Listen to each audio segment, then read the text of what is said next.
दिल्ली के deputy CM Manish Sisodia के घर पर सीबीआई का तलाशी अभियान जारी है। आबकारी नीति मामले में दिल्ली समेत 7 राज्यों में करीब 21 जगहों पर सीबीआई तलाशी ले रही है।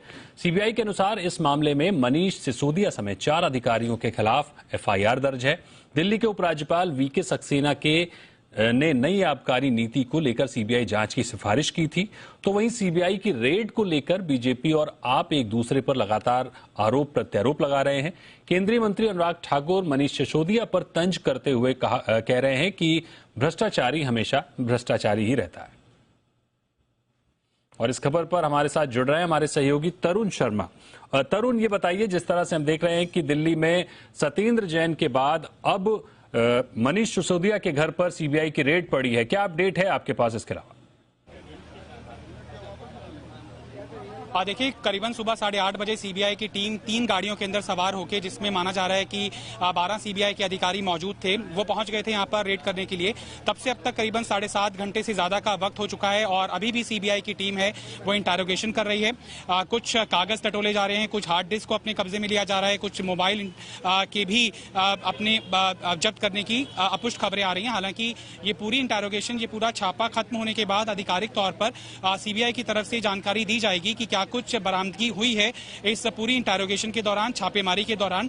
दिल्ली के अंदर टीम डेवलपमेंट हुई है। मनीष सिसोदिया सहित उस समय के जो एक्स एक्साइज कमिश्नर थे मिस्टर कृष्णन, उनके दिल्ली आवास पर छापेमारी की गई है। इसके अलावा उस समय के डिप्टी कमिश्नर आनंद तिवारी के घर पर भी छापेमारी की गई है और एक अन्य अधिकारी के घर भी छापेमारी की गई है।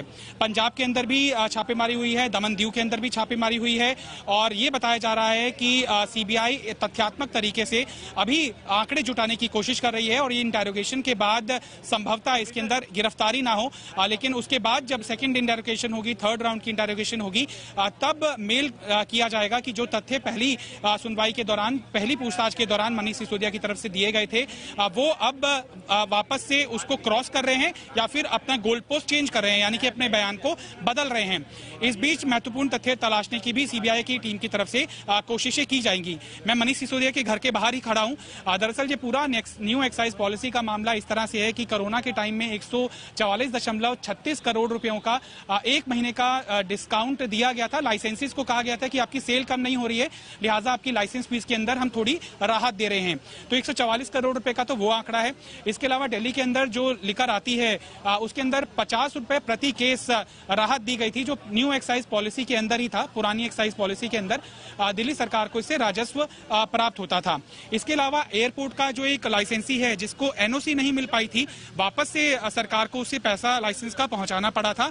ये मोटा मोटा एक आंकड़ा है। इसके अलावा दिल्ली सरकार काउंटर एलिगेशन ये लगा रही है कि नॉन कन्फॉर्मिंग एरिया के अंदर, यानी कि मास्टर प्लान के तहत जिन इलाकों के अंदर शराब की दुकानें नहीं खुल सकती हैं, वहां पर भी लाइसेंस दिए गए। करीबन 200 से ज्यादा वो दुकानें हैं, लेकिन दिल्ली के उपराज्यपाल जो उस वक्त अनिल बैजल थे, उन्होंने 48 घंटे पहले ही फैसला बदल दिया, जिससे कि नॉन कन्फॉर्मिंग एरियाज के जो लाइसेंसी थे वो कोर्ट में चले गए और कोर्ट के बाद दिल्ली सरकार को उनकी लाइसेंस फीस माफ करनी पड़ी, जो कि 970 करोड़ रुपए है।